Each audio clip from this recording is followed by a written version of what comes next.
Milionário viúvo descobre a faxineira protegendo seu filho deficiente e fica chocado ao ver a verdade. O ar da manhã cheirava a grama molhada e terra recém-revirada quando tudo desmoronou.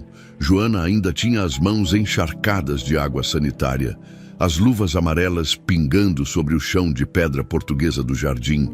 Estava terminando a limpeza da área externa quando ouviu o grito. Não era qualquer grito, era daqueles que cortam o silêncio como vidro quebrando. Não volte a tocar no meu noivo nem no filho dele. Você não é ninguém. Vanessa Albuquerque estava de vermelho, sempre de vermelho, como se o mundo precisasse vê-la de longe. Como se ela fosse uma bandeira fincada no território que considerava seu.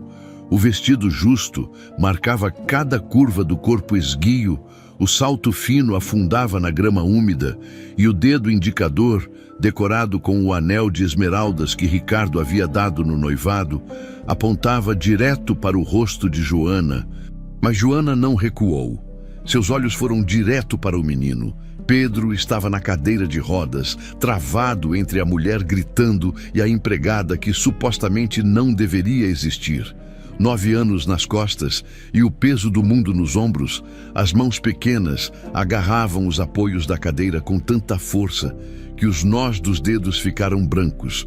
Os lábios tremiam, tentando segurar o choro que todo mundo fingia não ver. E foi isso que fez Joana se mover. Ela deu um passo à frente, um único passo, mas firme, e colocou a mão molhada de cloro no ombro magro do menino. A outra mão, ainda enluvada, estendeu-se à frente como um escudo invisível entre Vanessa e Pedro. Eu estava só ajudando ele a descer a rampa, dona Vanessa. O chão estava escorregadio depois da chuva de ontem. A voz saiu baixa, mas sem tremer.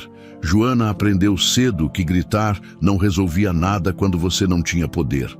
O que resolvia era não baixar os olhos, era se manter de pé mesmo quando tudo dentro de você pedia para correr. Vanessa deu uma risada seca, daquelas que não tem graça nenhuma, ajudando. Ela se aproximou mais e Joana conseguiu sentir o perfume caro misturado com algo amargo que ela não soube identificar. Raiva, talvez, ou desprezo. Você é paga para limpar o chão, não para brincar de mãezinha substituta. As palavras caíram como tapas. Vanessa. A voz veio de trás, grave e cansada. Ricardo Azevedo estava parado na varanda, apoiado na coluna de madeira, como se precisasse dela para não cair. Um terno cinza impecável, cabelo grisalho penteado para trás, postura ereta, mas os olhos estavam vazios, como se ele estivesse ali de corpo, mas a alma tivesse ficado em algum lugar do passado. Deixa pra lá, disse ele, a voz monótona. Vem aqui. Precisamos resolver os detalhes do jantar de hoje à noite. Vanessa virou o rosto para ele e num piscar de olhos, a máscara de fúria se transformou em sorriso suave. Foi tão rápido que Joana quase duvidou do que tinha visto segundos antes. Claro. Meu amor, a voz saiu doce, quase melosa. Ela lançou um último olhar para Joana. Um olhar que dizia, isso não acabou. E caminhou em direção à casa com passos medidos, como se desfilasse numa passarela invisível. Ricardo não olhou para Joana, não olhou para o filho, apenas se virou e entrou, deixando a porta de vidro balançar levemente antes de fechar. O silêncio que ficou foi pesado. Joana sentiu o ombro de Pedro tremer sob sua mão. Ela se abaixou devagar, ficando na altura dos olhos dele. O menino não chorava, mas estava perto, muito perto. Tá tudo bem, sussurrou ela, tirando uma das luvas para tocar o rosto dele com a mão limpa. Ela já foi embora. Pedro não respondeu. Só olhou para Joana com aqueles olhos grandes e assustados, do tipo que já viu coisa demais para a idade que tem. Ele engoliu em seco, a garganta subindo e descendo com esforço. Ela não gosta de mim, disse, a voz tão baixa que Joana precisou se inclinar mais para ouvir. Não é sobre você gostar ou não dela. Joana ajeitou o cobertor fino que cobria as pernas do menino. Às vezes as pessoas ficam bravas por coisas que a gente nem fez, e não é culpa sua. Ele ficou quieto por um tempo, os olhos grudados no chão. Então, quase num fio de voz: "Minha mãe não deixaria ela falar assim comigo." O coração de Joana apertou. Ela conhecia aquele tipo de frase. Já tinha dito parecida 1 milhão de vezes quando o irmão mais novo estava vivo. Se a mãe tivesse aqui, ele não estaria doente. Se a mãe tivesse aqui, tudo seria diferente. Mas a mãe nunca estava, e no fim, só restava quem ficava. "Sua mãe com certeza te amava muito", disse Joana, passando a mão nos cachos escuros do menino.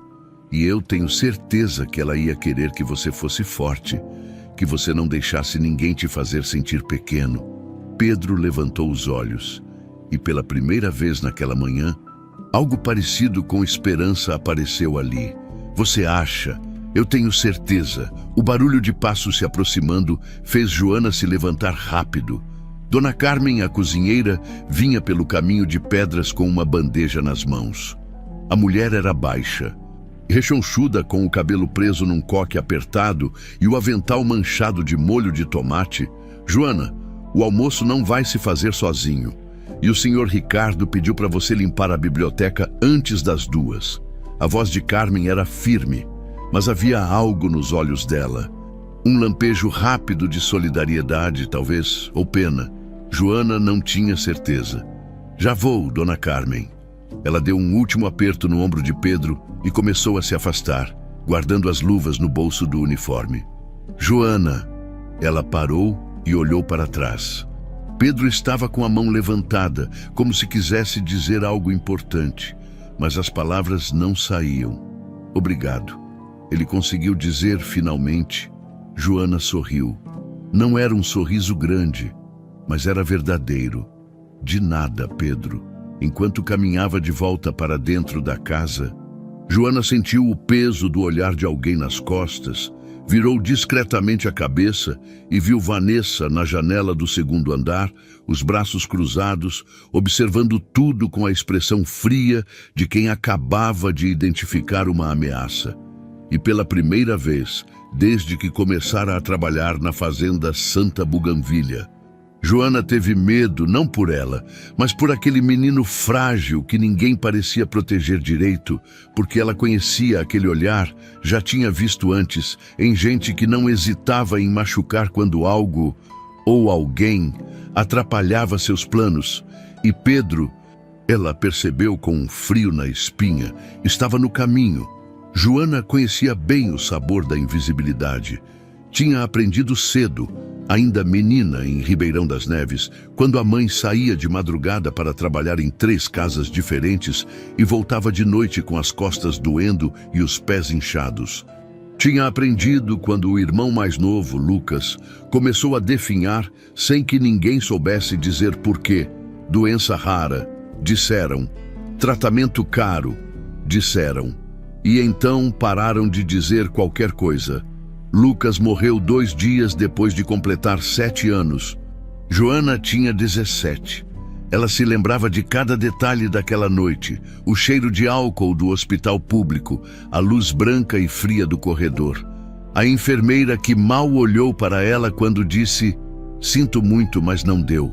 Como se Lucas fosse só mais um número, mais uma estatística, mais um invisível que o mundo não ia sentir falta. Foi por isso que Joana tinha vindo para a fazenda. Precisava sair de perto das memórias, dos cantos da casa onde ainda ouvia o riso do irmão. Precisava trabalhar tanto que não sobrasse espaço para pensar. E a fazenda Santa Buganvilha era perfeita para isso.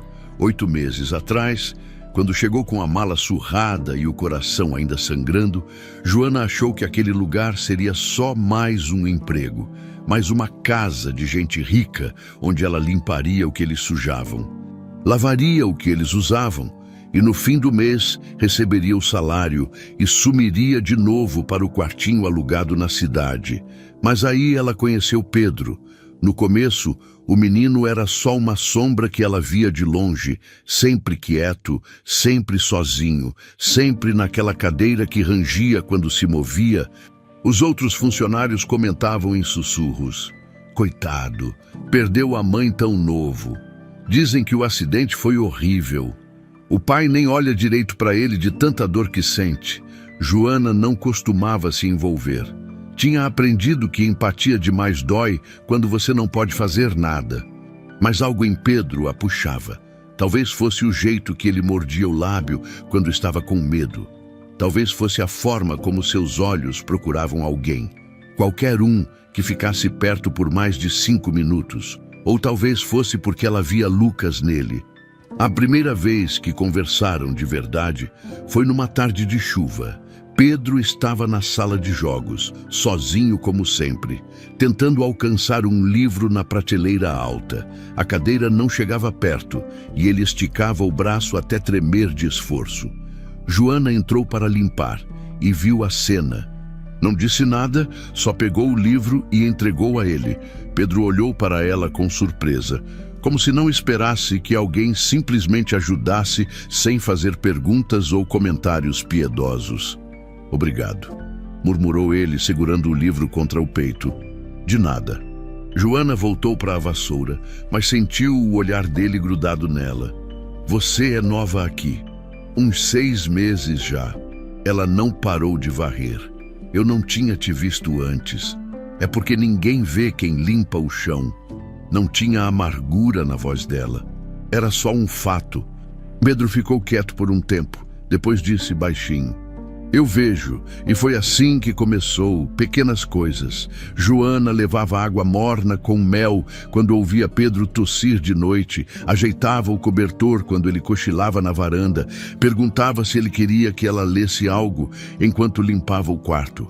Nunca fazia alarde, nunca pedia reconhecimento, só ficava. E Pedro devagar começou a confiar. Foi ele quem contou que a mãe morreu de repente, que ninguém explicou direito o que tinha acontecido. Foi ele quem disse que o pai mudou depois disso, que ficou distante, como se estivesse preso dentro de uma redoma de vidro que ninguém conseguia quebrar. "Ele trabalha muito", disse Pedro um dia, enquanto Joana dobrava as roupas limpas. "Acho que é para não pensar. Às vezes as pessoas fazem isso mesmo", respondeu Joana. "E com cuidado. Quando dói muito, elas tentam se ocupar. E funciona." Ela pensou em Lucas, nos primeiros meses depois da morte dele, quando pegava turnos duplos só para não voltar para casa e encarar a cama vazia. Não funciona. Pedro pareceu entender sem precisar de mais explicações. A rotina da fazenda era sempre a mesma. Joana acordava às 5 da manhã, vestia o uniforme cinza que todas as funcionárias usavam. Prendia o cabelo num rabo de cavalo apertado. Dona Carmen já estava na cozinha, preparando o café da manhã. Pães franceses, geleias caseiras, frutas cortadas em formato de flores, tudo impecável, tudo perfeito. "Bom dia, menina. Dormiu bem?" "Dormi, Dona Carmen, posso ajudar? Pode levar o café do menino. Ele gosta quando é você." Era verdade.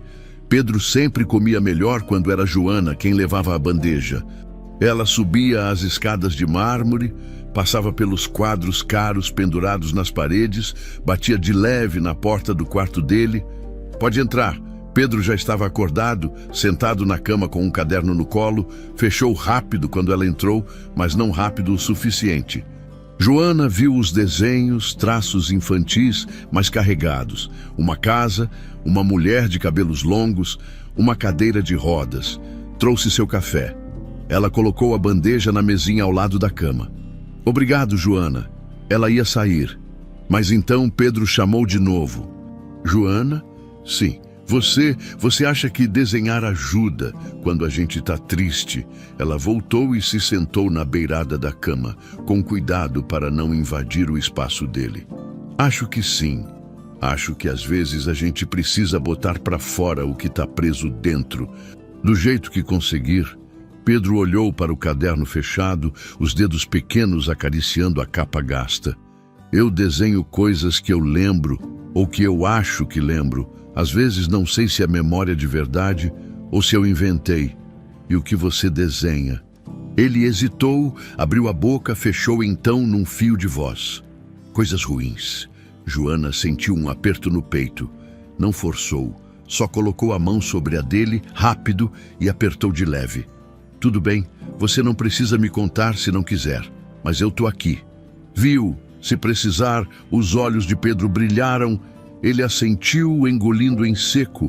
Lá embaixo, Joana ouvia a voz de Vanessa ecoando pelos corredores, sempre dando ordens, sempre reclamando de algo. Esse vaso está torto, essa toalha está manchada.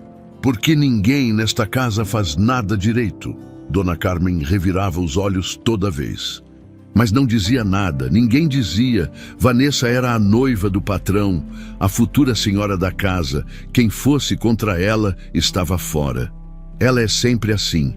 Joana perguntou uma vez, baixinho, enquanto ajudava Carmen a descascar batatas. A cozinheira deu uma risada sem graça. Sempre, mas na frente do Dr. Ricardo, ela é outra pessoa, doce, carinhosa, toda delicada. Carmen baixou a voz. Eu não confio nela, sabe? Tem algo errado naquela mulher. Mas não sou eu quem decide quem entra ou sai daqui. E o menino? Ela trata bem o Pedro. O silêncio de Carmen foi resposta suficiente. Joana terminou de descascar as batatas e lavou as mãos na pia, pela janela da cozinha. Via o jardim onde tudo tinha acontecido naquela manhã. Via a cadeira de rodas vazia, encostada na varanda.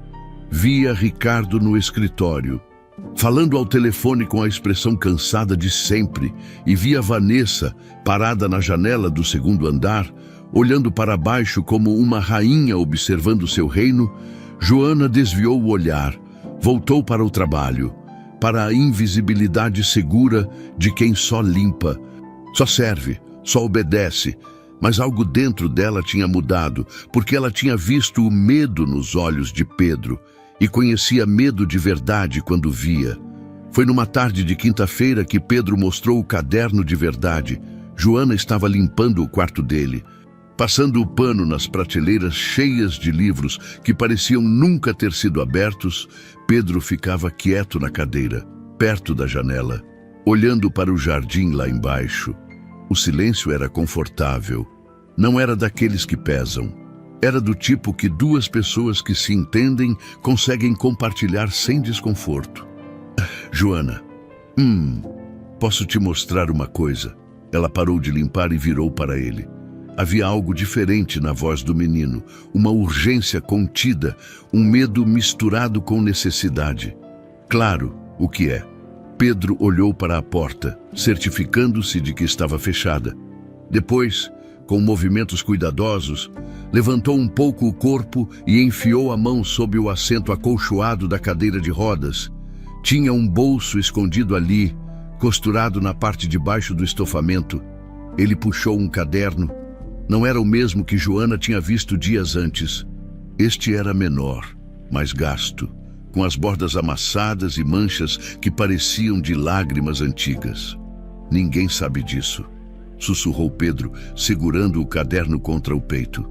Nem meu pai, nem ela.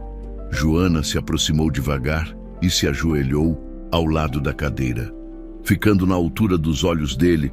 Você não precisa me mostrar se não quiser, mas se quiser, eu prometo que não vou contar para ninguém. Pedro respirou fundo. Então, com as mãos tremendo levemente, abriu o caderno. A primeira página era um desenho simples. Uma casa, a fazenda Santa Buganvília, reconhecível pelas janelas grandes e pelo jardim na frente. Mas havia algo estranho. O céu estava preto, pintado com força, como se o lápis tivesse quase rasgado o papel. Esse é do dia que minha mãe morreu, disse Pedro, a voz mal saindo. Eu era pequeno, mas eu lembro do céu. Ficou escuro de repente, como se fosse cair uma tempestade. Joana engoliu em seco, virou a página. O próximo desenho mostrava uma mulher de cabelos longos, deitada numa cama, ao redor dela. Havia várias figuras em pé, mas sem rosto, apenas silhuetas pretas. E no canto, escrito com letra infantil e torta: Mamãe não acordou. Me disseram que foi o coração. Continuou Pedro, os olhos fixos no desenho. Que ela dormiu e não acordou mais. Mas eu lembro de gritos naquela noite, lembro de gente correndo e lembro de uma voz que eu nunca tinha ouvido antes, falando baixo com meu pai no corredor. Que voz? Pedro não respondeu, só virou mais uma página, e foi aí que Joana sentiu o sangue gelar. O desenho mostrava um menino numa cadeira de rodas no topo de uma rampa, e atrás dele, uma figura feminina com um vestido vermelho. A figura tinha uma mão estendida como se estivesse empurrando, e embaixo, escrito com pressão no lápis, ela disse: "Assim ele aprende."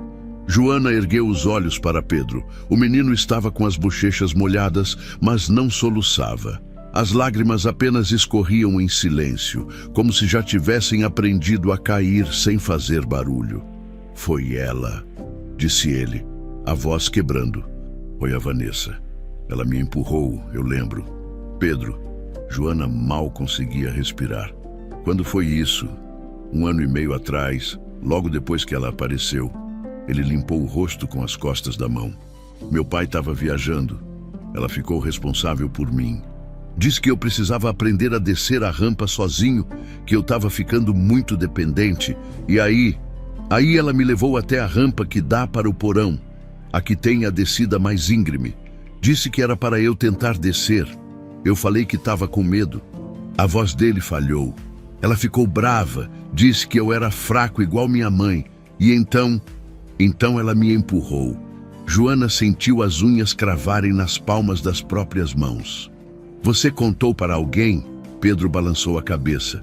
"Eu tentei, mas quando acordei no hospital, todo mundo disse que eu tinha caído sozinho, que eu tinha tentado descer e perdi o controle.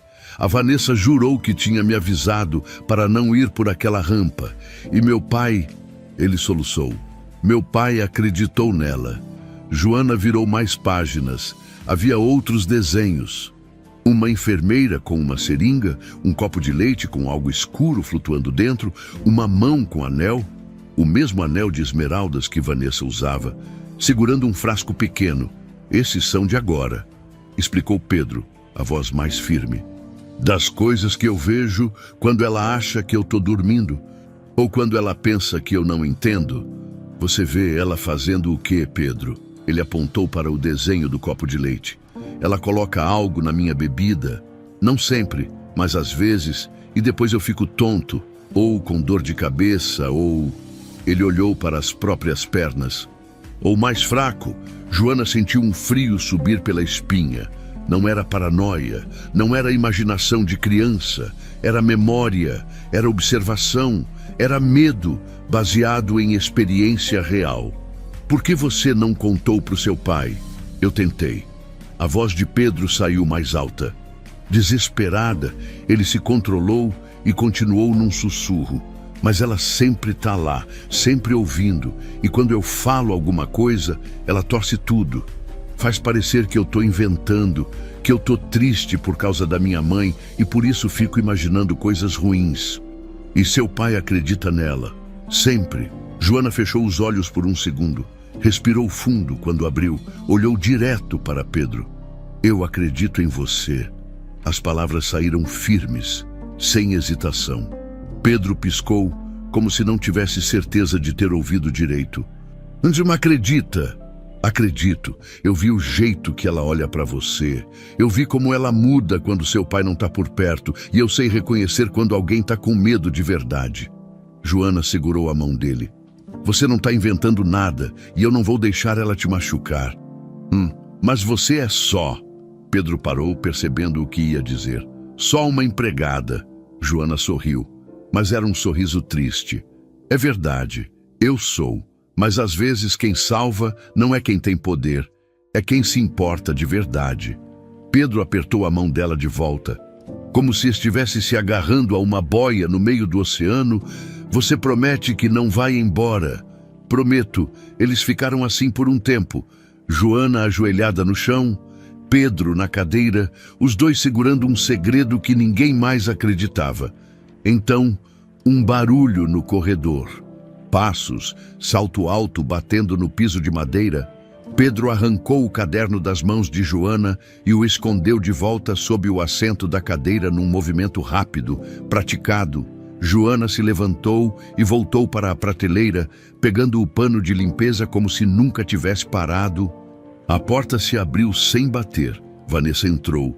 O vestido vermelho de sempre ajustado perfeitamente, o cabelo caindo em ondas impecáveis sobre os ombros. Seus olhos varreram o quarto, desconfiados. "O que vocês estavam fazendo?" "Limpando, Dona Vanessa", respondeu Joana. Sem olhar para ela, limpando, Vanessa caminhou até o centro do quarto, os braços cruzados. Engraçado, pareceu que estavam conversando. "O menino me perguntou se eu podia pegar um livro para ele." "Que livro?" Joana apontou para um qualquer na prateleira. Vanessa olhou desconfiada, mas não disse nada. "Pedro, seu pai quer falar com você. Desce agora." "Sim, Vanessa." O menino começou a manobrar a cadeira em direção à porta ao passar por Joana. Ele não olhou para ela, mas Joana viu. Viu o jeito que ele se encolheu quando passou perto de Vanessa. Viu o tremor nas mãos ao segurar o controle da cadeira. E viu, com absoluta clareza, o terror nos olhos dele. Vanessa ficou parada no quarto mesmo depois de Pedro sair, observando Joana, medindo, calculando. "Você é nova aqui, não é? 8 meses. Dona Vanessa, então deve saber como as coisas funcionam." Ela deu um passo mais perto. "Funcionários não se envolvem com a família. Funcionários fazem seu trabalho, recebem no fim do mês e vão embora, simples assim." Joana continuou limpando, mas sentiu cada palavra como uma ameaça velada. "Eu entendo, Dona Vanessa." "Ótimo." Vanessa virou para sair, mas parou na porta. "E Joana, se eu descobrir que você anda colocando ideias na cabeça do menino, você vai se arrepender." Ela saiu, deixando o perfume caro no ar e um silêncio pesado. Joana largou o pano. Suas mãos tremiam, porque agora ela sabia, não era suposição, não era impressão. Pedro estava em perigo real, e ela era a única que acreditava nele. A mudança veio na segunda-feira seguinte. Joana chegou de manhã como sempre, mas quando foi pegar o carrinho de limpeza, Dona Carmen a parou com uma expressão de pena no rosto. "A Dona Vanessa pediu para você limpar a ala dos quartos de hóspedes hoje, mas essa não é minha área. Eu cuido da ala principal e..." "Eu sei." Carmen baixou a voz, mas ela insistiu. "Disse que precisa de alguém mais cuidadoso na ala onde o menino fica." Joana sentiu o estômago afundar. Entendeu imediatamente. Vanessa estava tirando ela de perto de Pedro. E quem vai cuidar da ala principal? A Neuza. Neuza era nova, tinha chegado há 3 semanas. Não conhecia Pedro, não conhecia ninguém. Era perfeita para os planos de Vanessa. "Entendi." Joana pegou o carrinho e foi para a ala dos hóspedes. 3 andares de quartos vazios que ninguém usava, com móveis cobertos por lençóis brancos e janelas que não eram abertas há meses. O cheiro de mofo grudava nas paredes. Ela limpou tudo, cada canto, cada superfície, trabalhou até as mãos arderem e as costas doerem. E quando terminou, ainda tinha a lavanderia, e depois a despensa, e depois a garagem. Vanessa tinha dobrado suas tarefas. No fim do dia, Joana mal conseguia ficar em pé. Desceu para a cozinha com o corpo pedindo descanso, mas a mente ainda acesa. Precisava ver Pedro, precisava ter certeza de que ele estava bem. "Carmen, você viu o menino hoje?" A cozinheira não levantou os olhos do fogão. "Vi de longe. Ele estava no quarto dele a tarde toda." "Ai, sozinho." A Neuza levou o almoço. E ele comeu. Carmen finalmente olhou para Joana. E havia preocupação genuína ali. "Não sei, minha filha, não sei." Joana subiu as escadas naquela noite, mesmo sabendo que não deveria. Passou pelo corredor silencioso. Os quadros nas paredes parecendo observá-la com desaprovação, parou em frente à porta do quarto de Pedro, bateu de leve, nada, bateu de novo. "Pedro, sou eu." A voz que veio de dentro era fraca. "Joana." Ela abriu a porta devagar. O quarto estava escuro. Apenas a luz do abajur ao lado da cama iluminava fracamente o espaço. Pedro estava deitado, pálido, com olheiras profundas que não estavam lá dias antes. O que aconteceu? Joana correu até ele, colocando a mão na testa do menino. Estava quente. Você está com febre? Eu não sei. Ele falava devagar, como se cada palavra custasse esforço. Eu tomei o leite no almoço e depois comecei a me sentir mal. O sangue de Joana gelou. Que leite? A Neuza trouxe. Disse que era da Vanessa, que ia me fazer bem. Você ainda tem o copo? Pedro apontou fraco para a mesinha de cabeceira. Lá estava, um copo de vidro, ainda com um resto de líquido branco no fundo. Joana pegou o copo e levou até o nariz. Cheirou. Havia algo ali, um cheiro metálico, quase imperceptível, escondido sob o aroma adocicado do leite. Não era natural. Pedro, escuta. Ela segurou a mão dele. Amanhã, não importa quem traga a sua comida. Você não come nem bebe nada sem me chamar antes, entendeu? Mas a Vanessa vai desconfiar. Não me importa. Você me promete. Ele olhou para ela. Assustado, mas assentiu. Prometo. Joana pegou o copo e saiu do quarto com ele, escondido sob o avental, desceu pelas escadas de serviço, passou pela cozinha vazia e foi até a área de serviço nos fundos. Ali, longe de olhos curiosos, despejou o resto do leite num pote de vidro pequeno que encontrou no armário. Fechou bem e escondeu no fundo da sua bolsa. Não sabia o que fazer com aquilo ainda, mas era evidência, era prova, era a primeira peça real. Os dias seguintes foram uma guerra silenciosa. Vanessa não gritava mais, não precisava. Havia formas mais sutis de tortura. Na quarta-feira, Joana foi revistada ao sair do trabalho. Vanessa estava lá, de braços cruzados, assistindo enquanto o segurança abria a bolsa de Joana e revirava tudo. É só uma precaução, disse Vanessa, a voz doce como mel envenenado. Entende? Nem algumas coisas pequenas têm sumido pela casa, canetas, bijuterias, nada grave, mas preciso ter certeza. A humilhação queimou na garganta de Joana. Os outros funcionários passavam e desviavam o olhar. Ninguém queria se envolver. O segurança não encontrou nada. Claro, Joana tinha escondido o pote com leite na casa de Carmen dias antes, sabendo que isso ia acontecer. Pode ir, disse Vanessa decepcionada. Por hoje, na quinta, Joana chegou e descobriu que seu horário tinha mudado. Agora ela entrava às 6 da tarde e saía às 2 da madrugada. Horário que nenhum outro funcionário queria. Desculpa, menina, disse Carmen, genuinamente aflita. Eu tentei argumentar, mas ela disse que é ordem do Dr. Ricardo. Joana duvidava. Ricardo mal sabia o nome dos funcionários. Aquilo tinha o dedo de Vanessa por todo lado. Mas ela não reclamou. Só ajustou sua rotina, dormia de manhã, acordava à tarde, trabalhava pela noite. E assim, ficou ainda mais longe de Pedro. Foi na sexta-feira que as coisas pioraram. Joana estava limpando o hall de entrada quando ouviu vozes vindo do escritório de Ricardo. A porta estava entreaberta. Amor, eu não estou inventando. A voz de Vanessa, chorosa, perfeita. Aquela mulher, a Joana. Ela fica enchendo a cabeça do Pedro com histórias, dizendo que eu não gosto dele, que eu quero mal a ele. Vanessa, isso é sério. E Ricardo soava cansado. Eu juro, o Pedro mesmo me contou. Disse que ela fica perguntando se eu trato bem ele, se eu faço coisas ruins quando você não tá. Mentira, mentira descarada. Joana quis entrar ali e gritar a verdade, mas sabia que não adiantaria. A palavra de uma empregada contra a da noiva, nem em sonho. Eu vou conversar com ela, disse Ricardo. Não, amor, não precisa. Vanessa mudou o tom rapidamente. Eu não quero criar caso, só... Presta atenção, tá? Observa, porque eu tenho medo que ela queira criar problema entre nós. Sabe como tem gente que não gosta de ver os outros felizes? Joana recuou antes que a vissem. O coração batia descompassado. Vanessa estava jogando sujo agora. Estava plantando sementes de desconfiança. E o pior, estava funcionando naquela noite.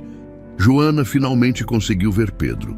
Esperou até ter certeza de que Vanessa tinha saído para jantar com Ricardo em Belo Horizonte. Subiu as escadas, bateu na porta. Pedro estava melhor que dias atrás, mas ainda pálido.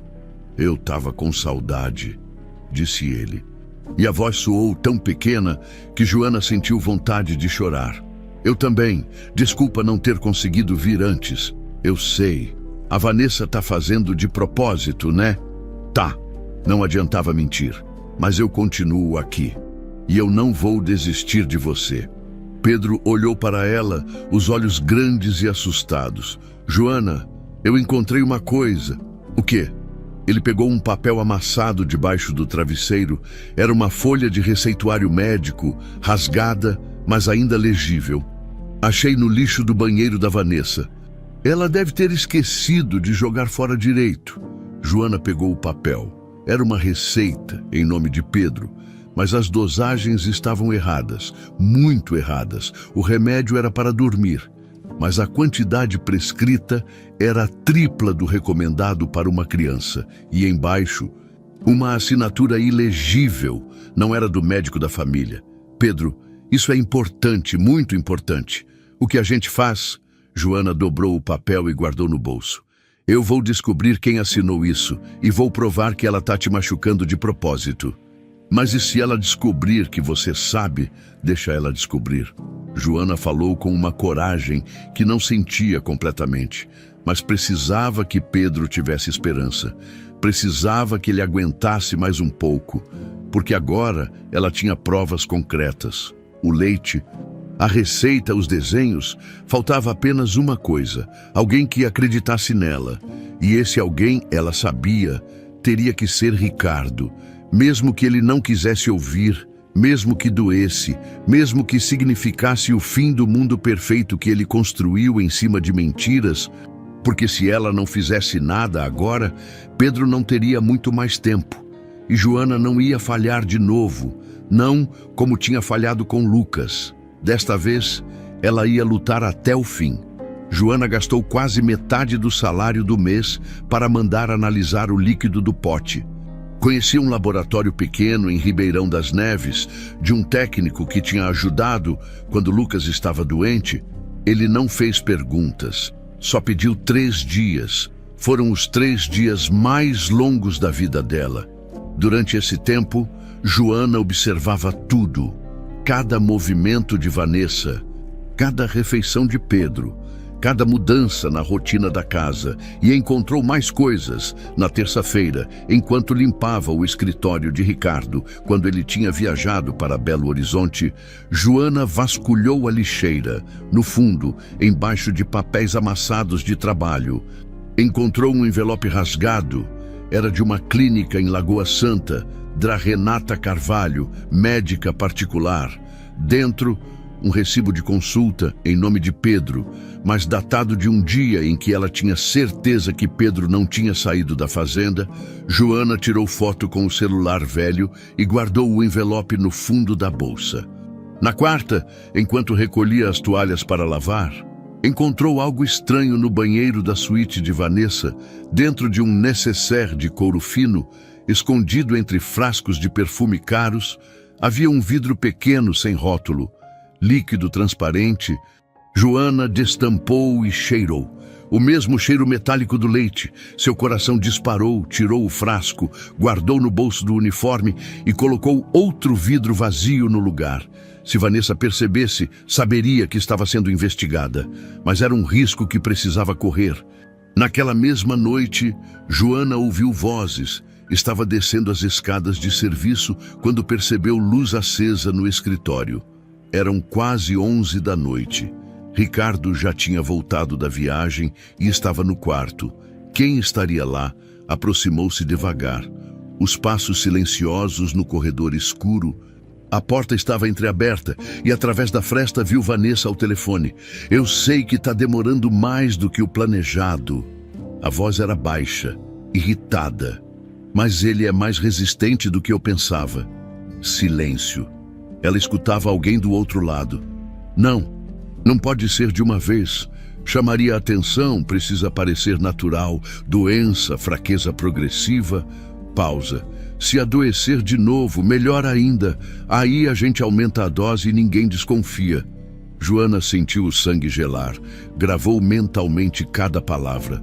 Queria gravar no celular, mas tinha medo do bip denunciar sua presença.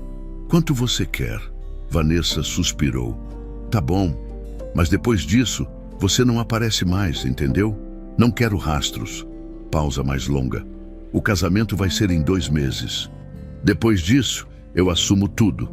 E você recebe o resto.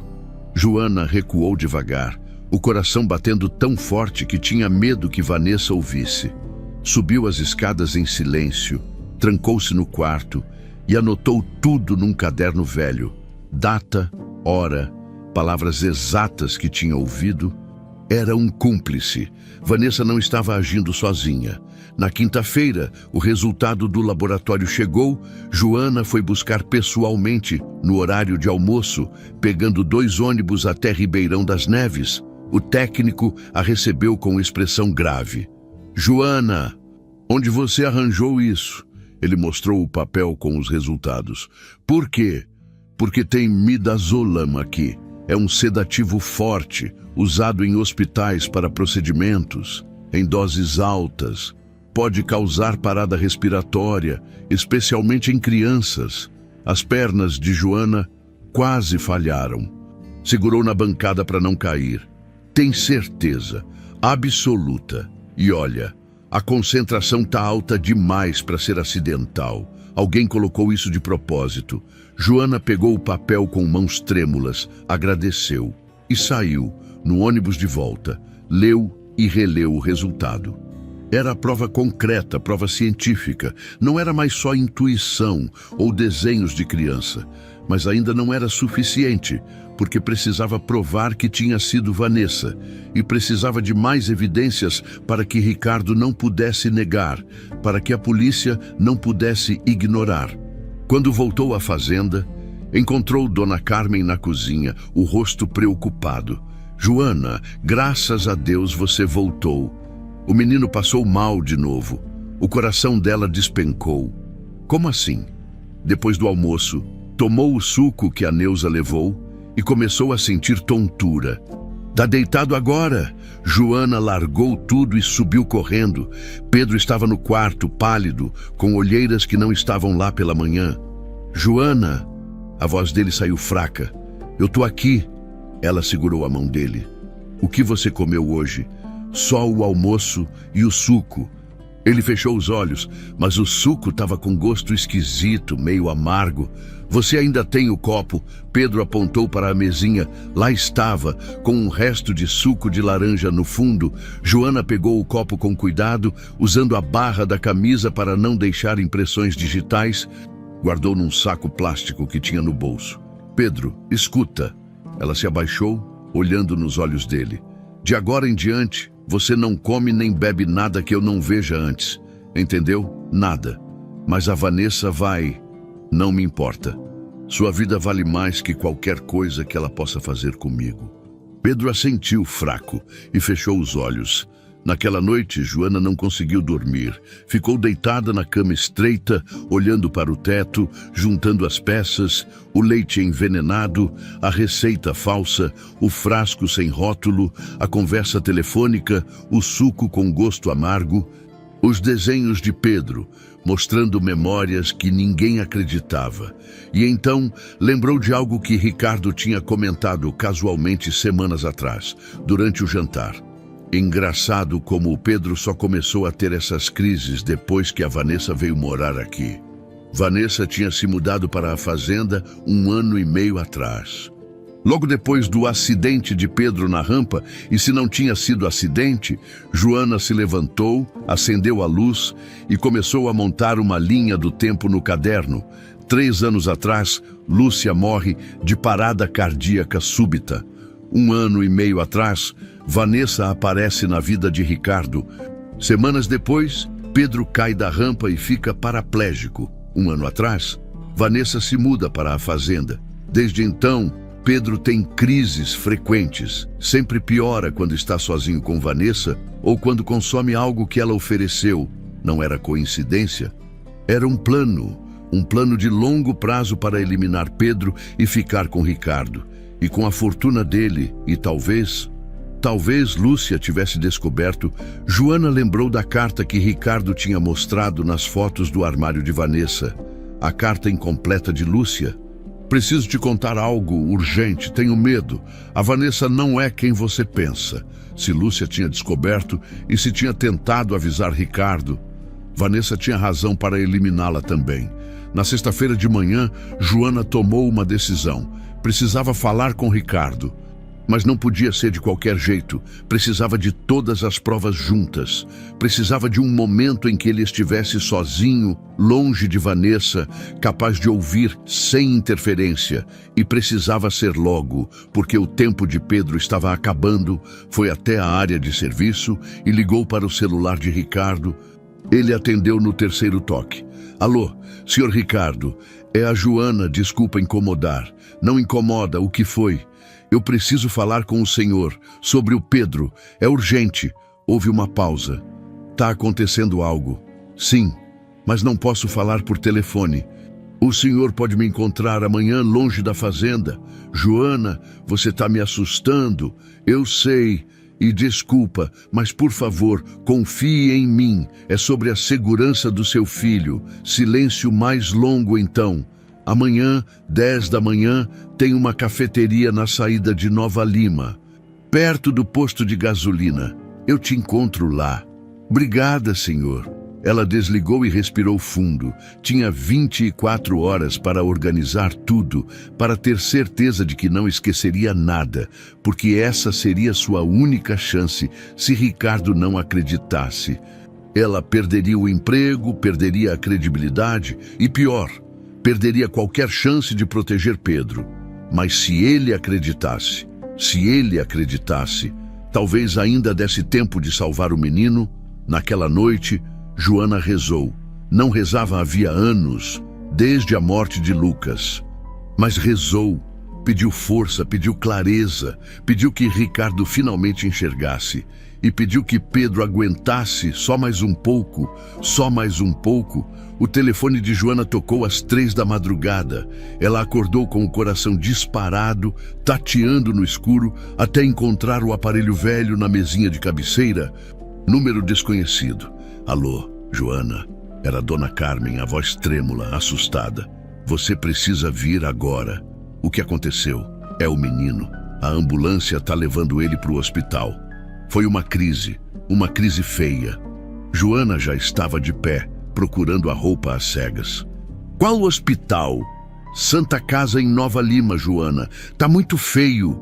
O doutor Ricardo tá desesperado. Ela desligou e se vestiu em tempo recorde. Pegou a bolsa onde guardava todas as evidências. O pote com resto de leite, a receita falsa, as fotos dos desenhos de Pedro que tinha tirado com o celular. Não podia deixar aquilo em casa. Não agora. A corrida de ônibus até o hospital pareceu durar uma eternidade. Joana via a cidade ainda adormecida pela janela. As ruas vazias, os postes iluminando o asfalto molhado da chuva fina que caía. E rezava. Rezava como não rezava desde a noite em que Lucas morreu. Por favor, não de novo. Não deixa ele morrer. Quando chegou ao hospital, o cheiro conhecido de desinfetante e doença a atingiu como um soco. Seus pés conheciam aquele tipo de corredor. Conheciam o som dos passos ecoando no piso frio. Conheciam o silêncio pesado das salas de espera. Dona Carmen estava sentada num banco de plástico, as mãos entrelaçadas, rezando baixinho. Quando viu Joana, levantou rápido. Graças a Deus você veio. Como ele tá? Não sei, os médicos não falam nada. O doutor Ricardo tá lá dentro com ele. E a Vanessa? Carmen olhou para o lado com desprezo mal disfarçado. Joana seguiu o olhar e a viu. Vanessa estava encostada na parede do corredor, de salto alto e casaco de lã caro. Falando ao telefone com voz baixa e controlada, nada nela sugeria desespero. Nada nela parecia genuíno. Sim, eu sei, mas precisa ser agora. O Ricardo tá vulnerável. Uma pausa. Eu disse que você seria pago, só faz o que eu mandei. Joana se aproximou sem fazer barulho. Vanessa ainda não tinha percebido sua presença. Se der errado, você vai se arrepender. Vanessa desligou e guardou o celular na bolsa. Quando virou, deu de cara com Joana. Por uma fração de segundo, algo passou no rosto de Vanessa. Surpresa, raiva. Mas foi tão rápido que quase pareceu imaginação. O que você está fazendo aqui? A voz saiu fria. Dona Carmen me ligou. Eu vim ver como o Pedro tá. Que tocante. Vanessa cruzou os braços. Mas acho que funcionários não são família. Você não tem razão para estar aqui. Eu me importo com ele. Você se importa. Vanessa deu um passo mais perto, baixando a voz para que só Joana ouvisse. Ou você quer aparecer, quer chamar atenção, fazer cara de boazinha para quem sabe conseguir alguma coisa? Joana respirou fundo. Não podia perder a calma, não agora. Eu só quero saber se ele tá bem. Ele não tá. A voz de Vanessa era veneno puro.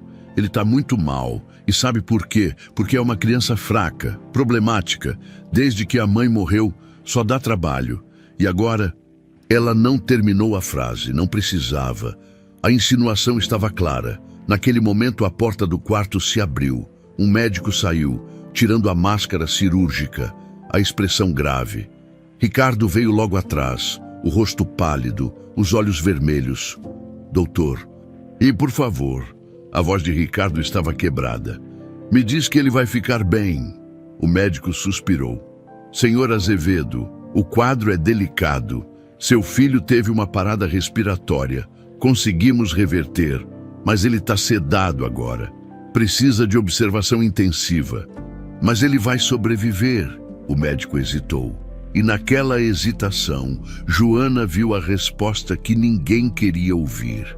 Vamos fazer tudo o que está ao nosso alcance, mas sinceramente, tem algo que não fecha. Os sintomas que ele apresenta não são compatíveis com a condição médica dele.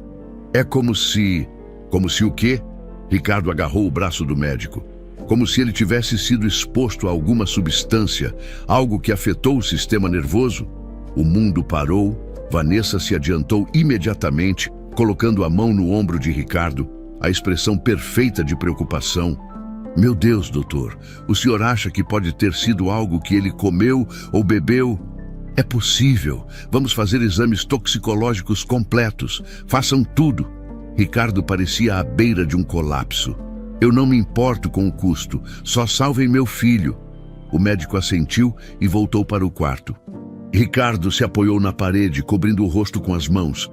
Vanessa ficou ao lado dele, acariciando suas costas. Mas seus olhos estavam calculistas. Joana não aguentou mais. Doutor Ricardo. Ele levantou o rosto, os olhos injetados. Joana, o que você... Por que você está aqui? Porque eu preciso falar com o senhor agora. Vanessa se colocou entre os dois imediatamente. Não é hora para isso. Ele está sofrendo.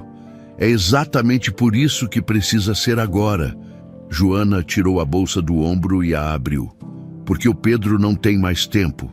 Do que você está falando? Ricardo franziu a testa. Joana puxou o pote com o resto de leite. Isso aqui é do leite que deram para o Pedro dias atrás.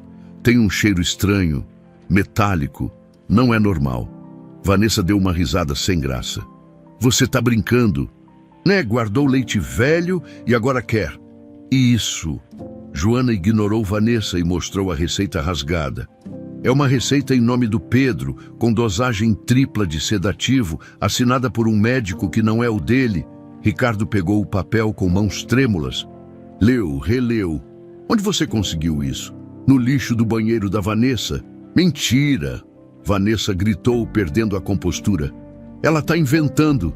Ela quer me prejudicar porque tem ciúmes, porque quer o seu dinheiro, porque... E tem mais.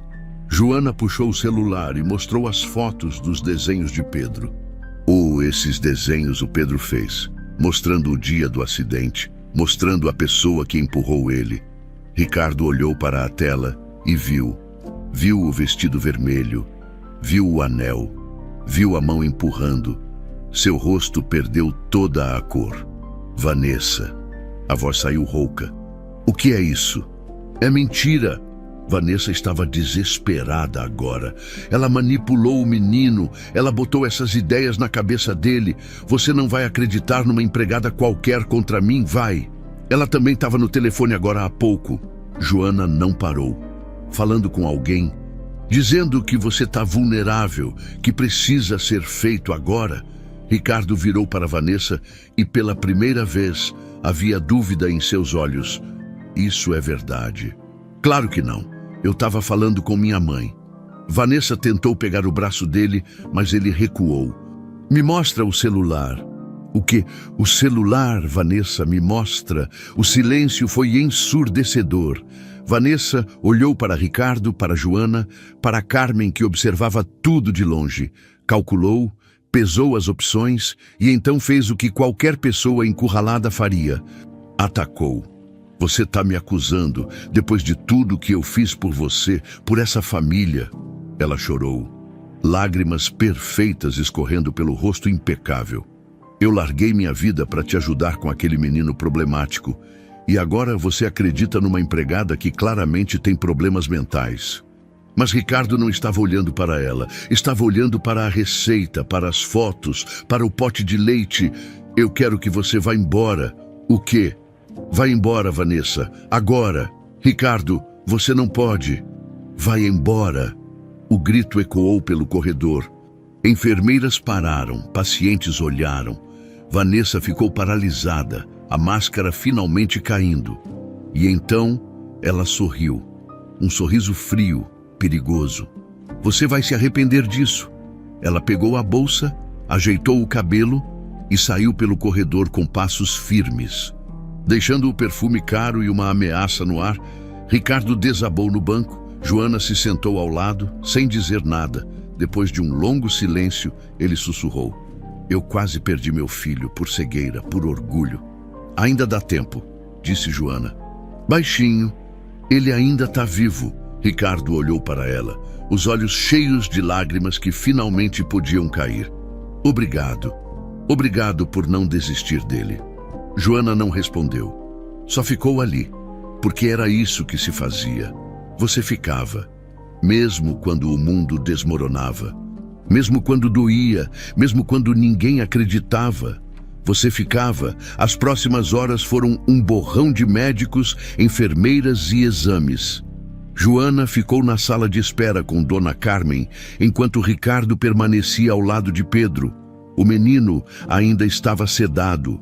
Conectado a fios e máquinas que apitavam em intervalos regulares, cada som era um lembrete de que ele estava vivo. Por pouco, o resultado do exame toxicológico chegou ao amanhecer. O médico chamou Ricardo para uma sala reservada. Joana não foi convidada, mas viu pela janela de vidro, viu o médico mostrando papéis, viu Ricardo levar a mão à boca, os ombros curvando sob o peso da verdade, viu o momento exato em que um pai percebe que quase entregou o filho nas mãos de um monstro. Quando Ricardo saiu, estava destroçado, tinha sedativo no sangue dele, a voz saiu rouca, como se cada palavra rasgasse a garganta. Em quantidade suficiente para causar parada respiratória se tivesse chegado 15 minutos mais tarde. Ele não terminou. Não precisava. Joana respirou fundo, tentando conter a onda de alívio e raiva que subia ao mesmo tempo. O senhor acredita em mim agora, Ricardo. Olhou para ela e havia vergonha nos olhos dele. Vergonha e culpa. Eu deveria ter acreditado antes, muito antes. Ele passou a mão pelo rosto cansado. Meu filho tentou me dizer, você tentou me dizer e eu escolhi não ver.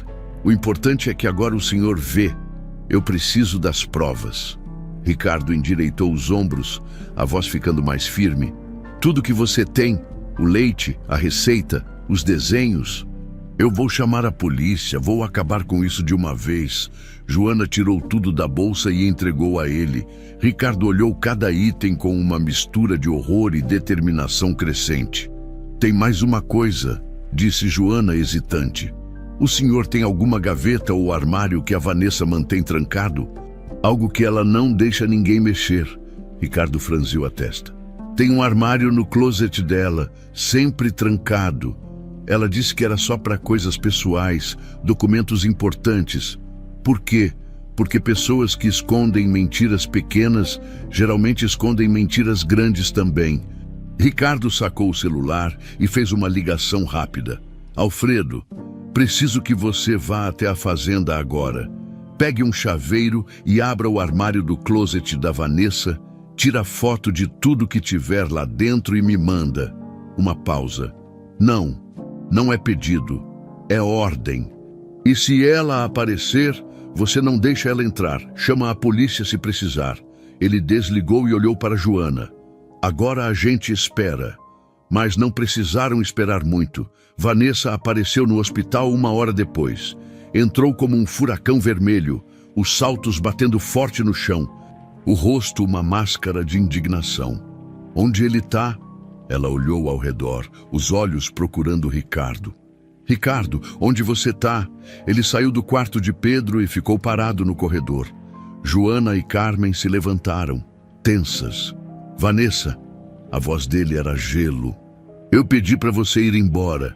Você pediu enquanto estava em choque, mas agora você deve ter percebido que foi manipulado por essa. Ela apontou para Joana com desprezo. Por essa oportunista. Ricardo deu um passo à frente. Você chama de oportunista a pessoa que salvou meu filho enquanto você tentava matá-lo.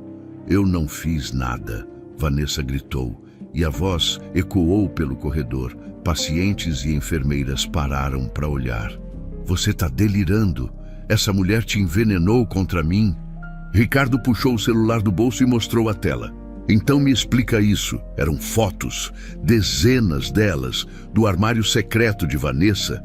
Havia o caderno de desenhos de Pedro, aquele que tinha desaparecido. Havia documentos, um relatório sobre o acidente na fazenda, 3 anos atrás, com anotações à mão sobre falhas na rampa e uma data específica, 2 dias antes da queda de Pedro. E o que mais pegou? E-mails impressos. Conversas entre Vanessa e alguém chamado Deire Henrique, discutindo dosagens, efeitos colaterais, como fazer parecer natural. E no fundo do armário, uma caixa de sapatos dentro dela, mais frascos, todos sem rótulo, todos cheios de líquidos claros. Vanessa olhou para as fotos e empalideceu. Pela primeira vez, não tinha resposta pronta. Isso não. E tem isso aqui também. Ricardo ampliou uma imagem específica. Era uma carta antiga, amarelada. A caligrafia era delicada, feminina. Ricardo, preciso te contar algo urgente. Tenho medo. A Vanessa não é quem você pensa. Por favor, proteja nosso filho. Ela já ameaçou. A carta estava rasgada no meio, incompleta, mas a assinatura era clara. Lúcia. O silêncio foi absoluto. Ricardo tinha lágrimas escorrendo pelo rosto agora, sem vergonha. Minha esposa... A voz dele tremeu. Minha esposa tentou me avisar. E eu nunca vi essa carta porque você a escondeu. Vanessa recuou um passo, depois outro. A máscara estava rachando pedaço por pedaço. Ela estava com ciúmes, paranoica. Eu só quis ajudar você a seguir em frente. Ajudar. Ricardo avançou. Você matou minha esposa. Você tentou matar meu filho e eu quase deixei você conseguir. Não. Vanessa perdeu completamente a compostura. Você não entende. Eu fiz tudo por nós. Por um futuro. Aquele menino só atrapalhava. Ele era fraco, doente. Um peso e você merecia alguém que te fizesse feliz de verdade. As palavras saíram num jato descontrolado, confissão pura, crua. Ricardo ficou paralisado, o rosto contorcido entre horror e nojo. Então, uma voz pequena veio de trás. Eu vi o seu anel quando você me empurrou. E todos viraram. Pedro estava na porta do quarto, apoiado numa enfermeira, pálido, fraco, mas de pé, os olhos fixos em Vanessa. Você disse, assim ele aprende. A voz do menino era baixa, mas firme. E você empurrou minha cadeira, eu lembro. Vanessa olhou para o menino e algo nela se quebrou de vez. Não era remorso, era raiva, raiva pura de ter sido pega. Você devia ter morrido, sibilou ela, toda a falsa doçura evaporada, naquela rampa, ou com os remédios, ou agora. Mas você é teimoso demais. Igual sua mãe. Você matou minha mãe, não era pergunta, era afirmação. E Vanessa não negou, ela sorriu. Um sorriso torto, amargo. Ela descobriu que eu estava perto demais de vocês, que eu tinha planos, ia estragar tudo. Então sim. Vanessa ergueu o queixo. Eu resolvi o problema. Ricardo cambaleou. Joana segurou seu braço antes que ele caísse. E foi naquele momento que 2 policiais entraram pelo corredor. Alfredo, o segurança da fazenda, tinha chamado assim que abriu o armário e viu o que tinha dentro. Vanessa Albuquerque, um dos policiais, se aproximou. Ela virou vendo as algemas na mão dele e pela primeira vez teve medo real nos olhos. Não, esperem, eu posso explicar. Foi mal entendido. Eu não. A senhora está presa por tentativa de homicídio, adulteração de medicamentos e suspeita de homicídio doloso. Vanessa tentou correr, tentou passar pelos policiais, mas eles a seguraram. Ela gritou, esperneou, chorou, mas não eram mais lágrimas de atriz, eram de pânico. Ricardo, ela gritou enquanto era arrastada. Ricardo, você vai se arrepender. Eu fiz tudo por você, tudo. A voz dela ecoou pelo corredor até sumir completamente, quando as portas do elevador se fecharam. O silêncio que ficou era pesado, mas diferente. Não era mais o silêncio da mentira. Era o silêncio do choque, da verdade finalmente exposta, do fim de uma farsa que quase custou vidas. Ricardo caiu de joelhos, não aguentou mais, desabou ali mesmo, no chão frio do hospital, soluçando como não soluçava há anos. Pedro saiu da porta, a enfermeira ajudando, e foi até o pai. Colocou a mão pequena no ombro dele. Pai! Ricardo levantou o rosto, os olhos vermelhos. Eu sinto muito. Sua voz estava quebrada. Eu sinto tanto, Pedro. Eu falhei com você, eu falhei com sua mãe. Mas agora você está aqui, Pedro falou baixinho. E ela se foi. Pai e filho se abraçaram. Um abraço apertado, desesperado, de quem quase perdeu tudo e finalmente entende o valor do que tem. Joana se afastou discretamente, dando espaço. Dona Carmen veio ao lado dela e segurou sua mão. Você salvou ele. Menina, Joana balançou a cabeça. Não, ele se salvou, eu só acreditei. E talvez fosse isso. Talvez salvar alguém não fosse sobre heroísmo. Fosse só sobre acreditar quando ninguém mais acredita. Ficar quando todo mundo vai embora. Ver quando todos fecham os olhos. Joana olhou pela janela do corredor, lá fora. O sol nascia sobre Nova Lima, um novo dia, e desta vez, Pedro estaria vivo para ver. Os 3 dias seguintes foram de silêncio e reconstrução. Pedro ficou internado sob observação. Os médicos queriam ter certeza de que não haveria sequelas do envenenamento. Ricardo não saiu do lado dele nem por 1 minuto. Dormiu na poltrona desconfortável do quarto. Comeu o que as enfermeiras traziam e, pela primeira vez em anos, estava totalmente presente. Joana ia visitar toda a tarde. Levava desenhos novos para Pedro. Folhas em branco e lápis de cor que comprou com o próprio dinheiro. O menino desenhava agora coisas diferentes. Árvores, pássaros, o jardim da fazenda sem sombras ameaçadoras. Tá ficando bonito, disse ela numa tarde, observando um desenho de girassóis. É pro meu quarto novo. Pedro não tirou os olhos do papel. Meu pai disse que eu posso decorar do jeito que eu quiser. Joana sorriu. Era um começo. Ricardo apareceu na porta com 2 copos de suco, entregou um para Pedro e outro para Joana. Ela hesitou. Senhor, eu não preciso... Por favor. A voz dele era suave. Cansada, mas suave. Aceita. Ela pegou o copo. Os três ficaram ali, num silêncio confortável. O tipo de silêncio que não precisa ser preenchido com palavras vazias. Depois de um tempo, Pedro cochilou. Ricardo fez sinal para Joana o seguir até o corredor. Preciso te pedir desculpas de novo, começou ele. Sei que já pedi, mas não é suficiente, nunca vai ser. O senhor não precisa. Preciso. Ele a interrompeu. Você arriscou seu emprego, sua segurança, sua reputação, por um menino que nem era sua responsabilidade. E eu duvidei de você, deixei que Vanessa te humilhasse, te afastei do meu filho quando era justamente você quem ele precisava. Joana olhou para os próprios pés. As palavras eram sinceras, ela sentia, mas ainda doíam.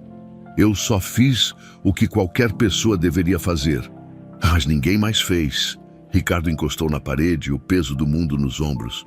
Todos na fazenda viam, Dona Carmen via, os outros funcionários viam. E eu era o pior de todos, porque eu morava na mesma casa e escolhi não ver. Ele cobriu o rosto com as mãos.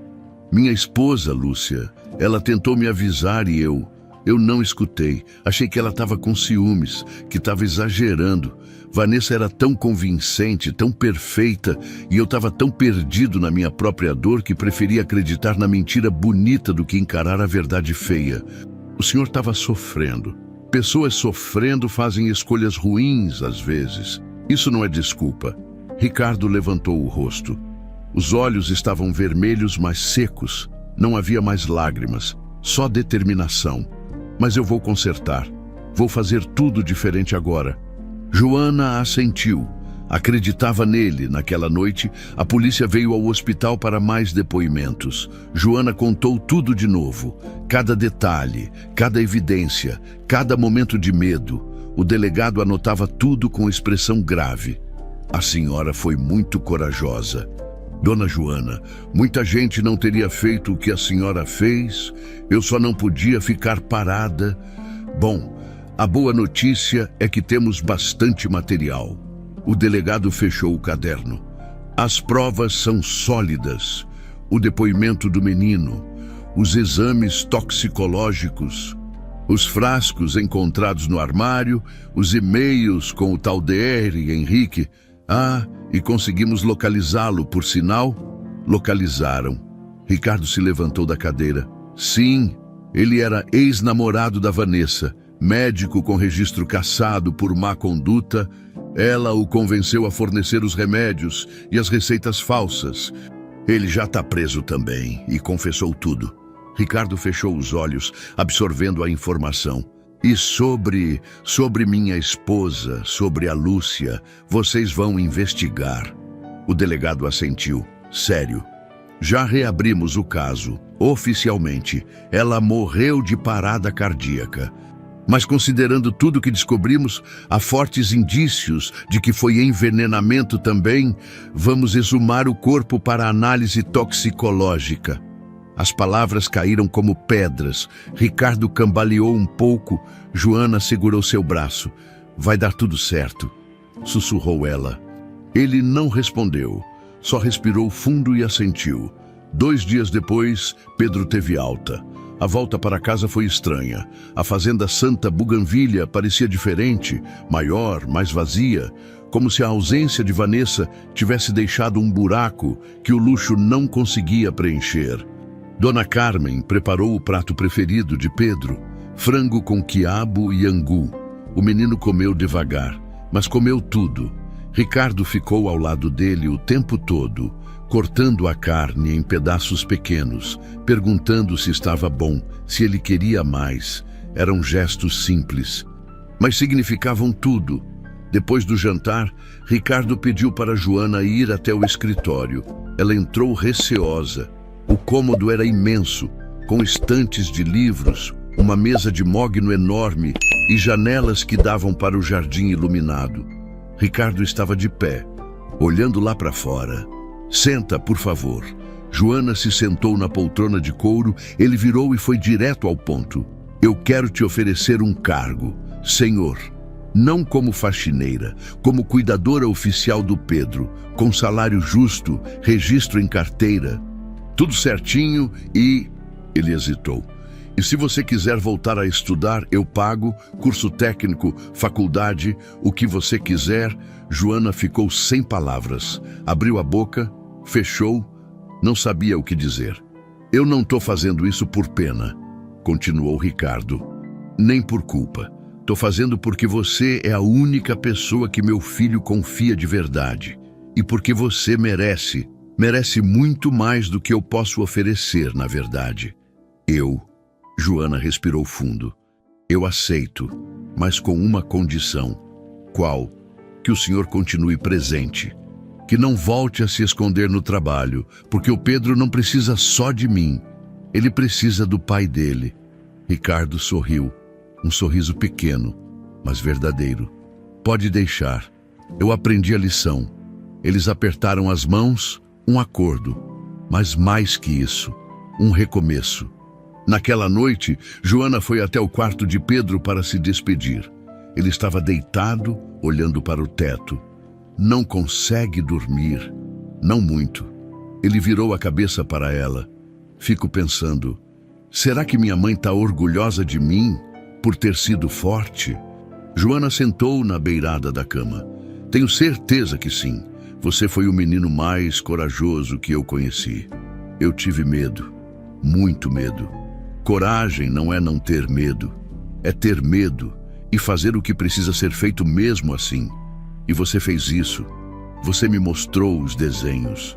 Você disse a verdade quando ninguém acreditava. Você ficou vivo. E sua mãe... Joana sorriu. Sua mãe com certeza está olhando para você agora e sorrindo. Pedro sorriu também. Um sorriso frágil, mas esperançoso.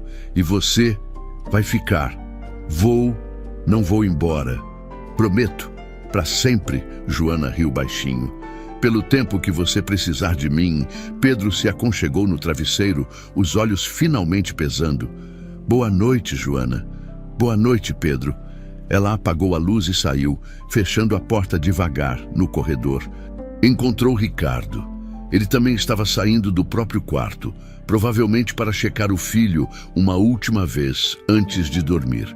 Ele está bem? Perguntou Ricardo. Tá, só cansado. Eles ficaram parados ali, no silêncio da casa grande. Lá fora, o vento balançava as árvores do jardim. Dentro, pela primeira vez em anos, havia paz. Obrigado, disse Ricardo de novo. Para de agradecer. Joana sorriu. A gente é uma equipe agora. Equipe. Ele repetiu a palavra como se estivesse experimentando o gosto dela. Gostei disso. E pela primeira vez, a fazenda Santa Buganvília não parecia um mausoléu de dor e luxo. Parecia quase um lar. Ainda havia muito a reconstruir, muitas feridas a cicatrizar, muitas perguntas sem resposta sobre Lúcia, sobre o passado, sobre como seguir em frente. Mas pela primeira vez, eles tinham tempo e tinham uns aos outros. 3 meses depois, a fazenda Santa Buganvília tinha outra cara. Não eram mudanças físicas. O casarão continuava imponente, o jardim continuava impecável, mas havia algo diferente no ar. Algo mais leve, como se a casa finalmente pudesse respirar. O julgamento de Vanessa tinha sido rápido, com tantas provas, tantos testemunhos. Não houve muito o que discutir. Tentativa de homicídio de Pedro, homicídio doloso de Lúcia. Confirmado pela exumação e análise toxicológica que encontrou altos níveis do mesmo sedativo no corpo dela. Associação criminosa com o Dr. Henrique. Falsificação de documentos. A sentença foi pesada. 23 anos de prisão. Joana não foi ao julgamento. Não quis ver Vanessa de novo. Mas Ricardo foi. Disse que precisava olhar nos olhos dela uma última vez. Quando voltou, estava pálido, mas de certa forma aliviado. Ela não pediu desculpas, contou ele para Joana naquela noite. Nem uma vez. Só ficou me encarando com aquele olhar frio, como se eu fosse o culpado por ela ter sido pega. Gente assim não sente remorso. Joana estava preparando chá na cozinha. Eles só sentem raiva por não terem conseguido o que queriam. Eu sei, mas ainda assim, eu precisava ver com meus próprios olhos que ela não tinha mais poder sobre mim, sobre nós, e realmente não tinha. A vida começou a se reorganizar. Joana agora tinha um quarto próprio na ala principal da casa. Não mais o quartinho apertado dos funcionários, Ricardo insistiu. Você é parte da família agora, disse ele. E embora Joana tenha resistido no começo, acabou aceitando. Era espaçoso. Claro, com janelas que davam para o jardim. Tinha uma escrivaninha onde ela estudava todas as noites. Sim, estudava. Ricardo tinha cumprido a palavra. Pagou a matrícula dela num curso técnico de enfermagem na cidade. Joana ia 3 vezes por semana. No período da tarde, Dona Carmen ficava de olho em Pedro enquanto ela estava fora, mas na maioria das vezes o próprio Ricardo é quem cuidava. E essa era a maior mudança de todas. Ricardo tinha reduzido drasticamente as viagens, delegou mais responsabilidades para gerentes de confiança, participava de reuniões por videochamada e, quando precisava viajar, levava Pedro junto. Pai e filho passavam as tardes no jardim, Ricardo empurrando a cadeira de rodas por entre as árvores enquanto conversavam sobre tudo e nada. Meu pai me contou sobre como conheceu minha mãe, disse Pedro uma tarde. Enquanto Joana o ajudava com a fisioterapia, ele estava deitado no colchonete, fazendo exercícios para fortalecer as pernas. E como foi? Num café em Belo Horizonte, ela tinha derrubado o livro que estava lendo, e ele pegou para ela. Pedro sorriu. Aquele sorriso que agora vinha mais fácil. Ele disse que ela era a pessoa mais bonita que ele já tinha visto. Mas não só por fora, por dentro também. Sua mãe devia ser uma mulher incrível. Era. A voz de Pedro ficou mais baixa. Eu ainda tenho saudade. Todo dia, e sempre vai ter. Joana ajudou ele a mudar de posição. Mas sabe o que eu acho? Que ela ia ficar muito orgulhosa de ver você agora, forte, lutando. Você acha mesmo? Tenho certeza. E Pedro realmente estava ficando mais forte. A fisioterapia estava funcionando.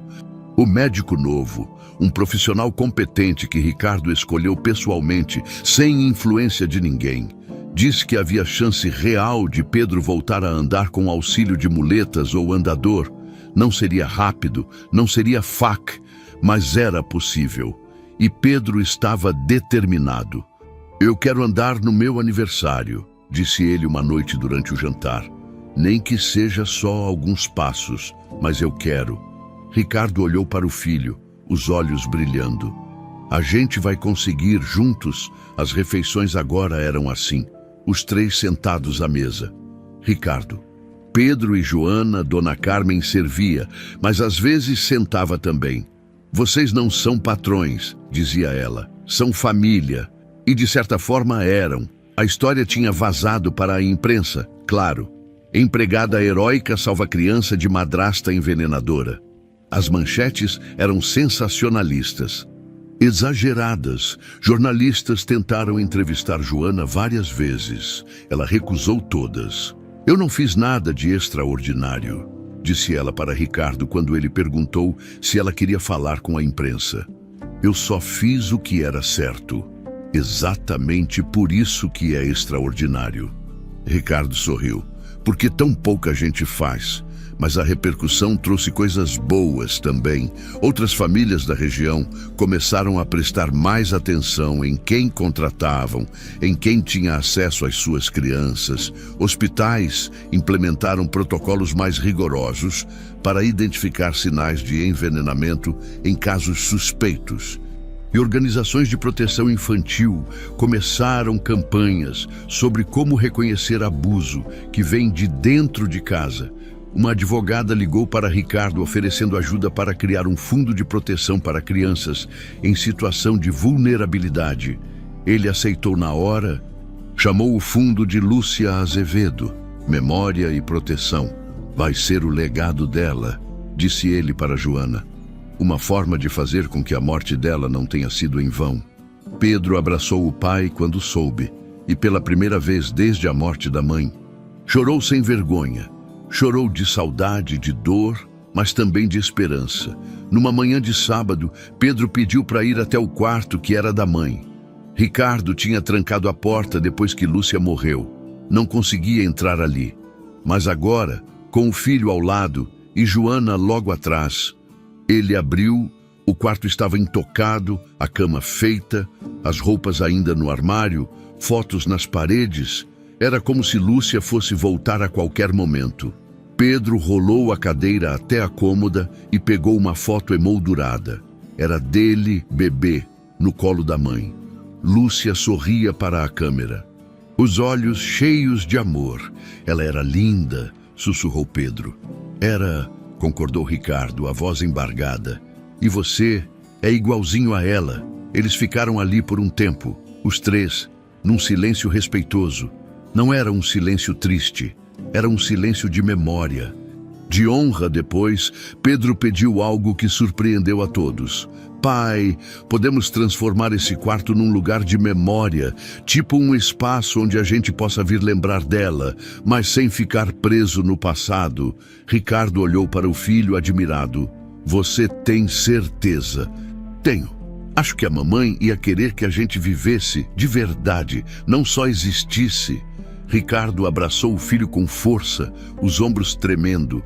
Joana se virou discretamente, dando privacidade a eles. Nas semanas seguintes, transformaram o quarto, mantiveram as fotos, mas adicionaram novas, de Pedro crescendo, de Ricardo sorrindo de novo, de momentos felizes recentes. Colocaram uma poltrona confortável perto da janela, com uma estante cheia dos livros preferidos de Lúcia, um lugar de memória, mas também de vida. E Pedro ia lá toda semana, sentava na cadeira, olhava as fotos e conversava com a mãe em voz baixa, contava sobre a fisioterapia, sobre os desenhos novos, sobre como o pai estava diferente. Você ia gostar da Joana, disse ele uma tarde. Joana ouvindo sem querer do corredor. Ela é forte, igual você, e não desistiu de mim quando todo mundo desistiu. Joana sentiu os olhos arderem, mas eram lágrimas boas. Numa noite, Ricardo chamou Joana para o escritório de novo. Tô pensando em fazer uma mudança, disse ele. Quero abrir a fazenda para receber crianças em situação vulnerável, tipo um projeto social, com acompanhamento psicológico, fisioterapia, atividades educativas. Joana ficou surpresa. Sério, a gente tem espaço, tem estrutura, e eu tenho recursos. Ele olhou pela janela. Quero que esse lugar seja sinônimo de proteção, não de dor. Acho uma ideia linda. E eu quero que você coordene quando terminar o curso técnico, claro. Joana arregalou os olhos. Mas eu não tenho experiência. Você tem a coisa mais importante. Empatia e coragem. O resto a gente aprende. Ela não sabia o que dizer, então só assentiu emocionada. Naquela noite, Joana escreveu uma carta para Lucas, para o irmão que tinha perdido anos atrás. Eu não consegui te salvar, e isso vai doer para sempre.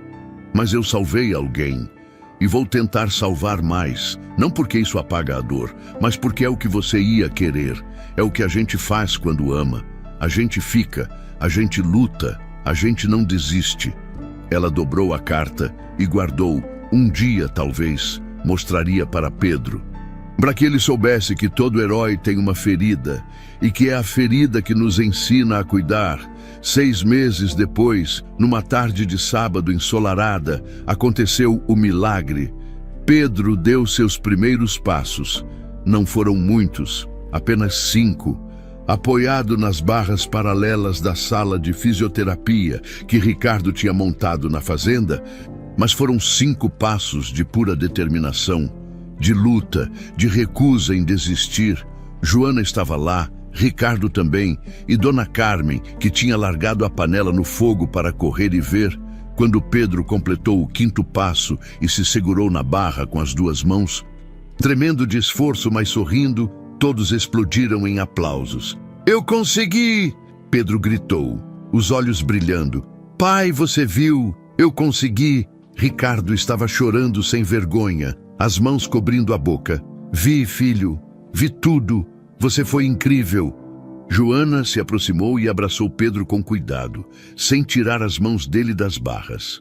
Eu sabia que você conseguiria. Foi por causa de você. Pedro olhou para ela. Você me ensinou a não desistir. Não. Joana sorriu. Você já tinha isso dentro de você. Eu só te lembrei naquela noite. Fizeram uma festa pequena. Dona Carmen preparou o bolo preferido de Pedro. Chocolate com cobertura de morango. Colocaram velas, não porque era aniversário, mas porque era uma celebração de vida, de vitória, de recomeço. Quando apagaram as luzes e acenderam as velas, Pedro fechou os olhos e fez um pedido em silêncio. O que você pediu? Perguntou Ricardo, curioso. Pedro abriu os olhos e olhou ao redor da mesa para o pai, para Joana, para Dona Carmen, para aquelas pessoas que tinham se tornado sua família de verdade. Pedi para que isso aqui nunca acabe, para que a gente fique sempre junto. Ricardo apertou a mão do filho. Isso não é um pedido, filho. É uma promessa. Depois da festa, enquanto Pedro descansava, Ricardo e Joana foram caminhar pelo jardim. A noite estava bonita, o céu estrelado, o ar fresco, o som dos grilos misturado com o vento nas árvores. Caminharam em silêncio por um tempo, só apreciando a paz. Você já pensou em como a vida muda rápido? Disse Ricardo, quebrando o silêncio. 6 meses atrás, eu estava cego. E perdido, deixando meu filho morrer sem nem perceber. Mas você acordou. Joana olhou para ele. E isso é o que importa, por sua causa, não só por mim. Ela balançou a cabeça. O Pedro foi corajoso, a Dona Carmen ficou do lado da gente. E o Senhor escolheu acreditar quando seria mais fácil duvidar. Ricardo parou de andar e virou para ela. Joana, eu preciso te falar uma coisa. Ela sentiu o coração acelerar, não sabia por quê. Fala. Ele respirou fundo, como se estivesse juntando coragem. Esses meses, convivendo com você, vendo você cuidar do meu filho, vendo sua força, sua bondade, ele hesitou. Eu comecei a sentir algo que eu achei que nunca mais ia sentir depois da Lúcia. Joana ficou sem ar. Senhor Ricardo, Espera. Deixa eu terminar.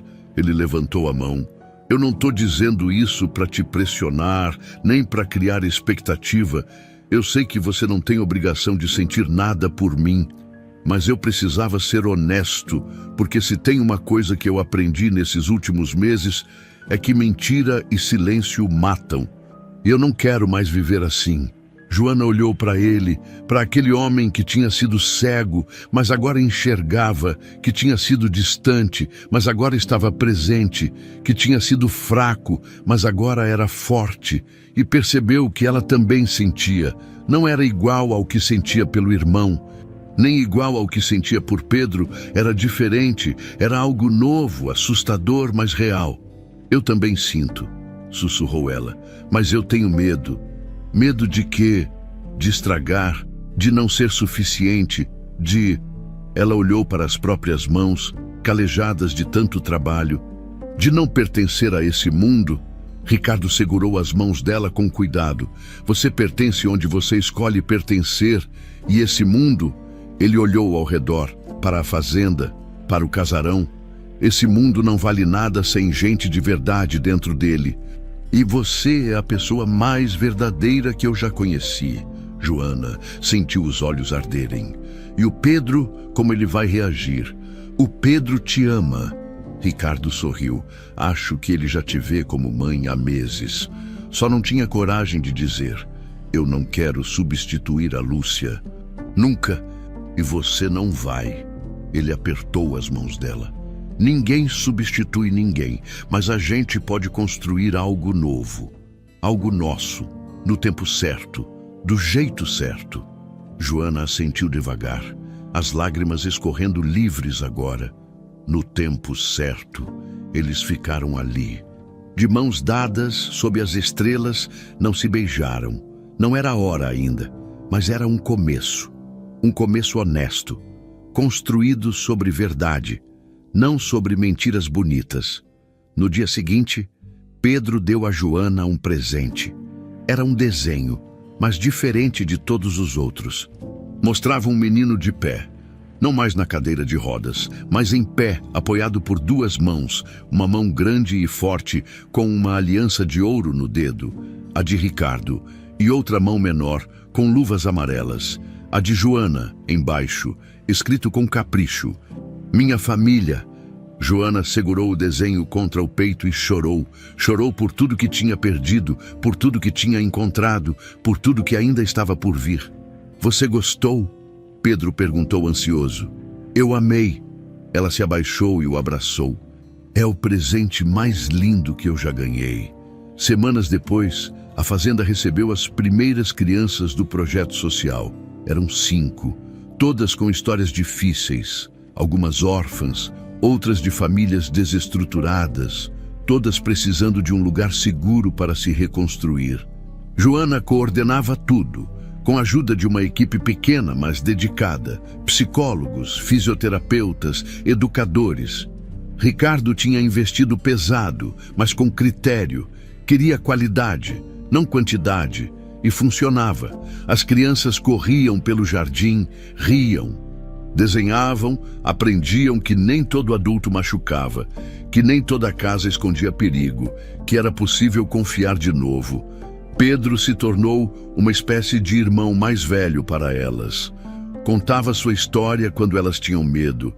Mostrava que era possível sobreviver, que cicatrizes não eram sinônimo de derrota. Numa tarde, uma das meninas, Sofia, 7 anos, que tinha sido abusada pela madrasta, perguntou para Pedro: Como você conseguiu ser forte? Pedro pensou por um momento, depois respondeu: Eu não fui forte sozinho. Eu tive gente que acreditou em mim e isso fez toda a diferença. Sofia olhou para Joana, que estava perto. Ela. Pedro sorriu. E meu pai, e a dona Carmen, e um monte de gente que eu nem conhecia, mas que torcia por mim. E agora eu tenho vocês também. Sofia perguntou esperançosa. Agora você tem a gente também. Joana viu a cena de longe e sentiu o peito apertar de emoção. Aquilo era o que Lúcia teria querido. Não um monumento de mármore, mas vidas sendo salvas, crianças sendo protegidas, amor sendo multiplicado. Naquela noite, no quarto de memórias de Lúcia, Joana acendeu uma vela.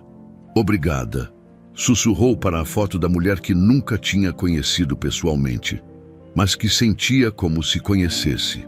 Obrigada por me guiar até ele. Até eles.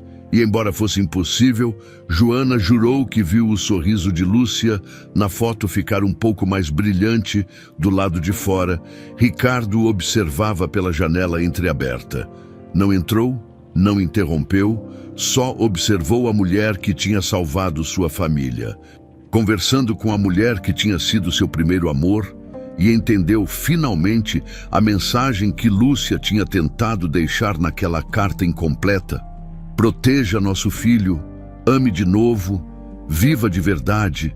Ele tinha falhado por tanto tempo, mas agora, finalmente, estava cumprindo no jardim da fazenda Santa Buganvília, onde tudo tinha começado com humilhação e medo. Crianças corriam livres. Pedro ensaiava passos sem muletas. Dona Carmen cantarolava na cozinha. E no centro de tudo, como raiz profunda que sustentava a árvore,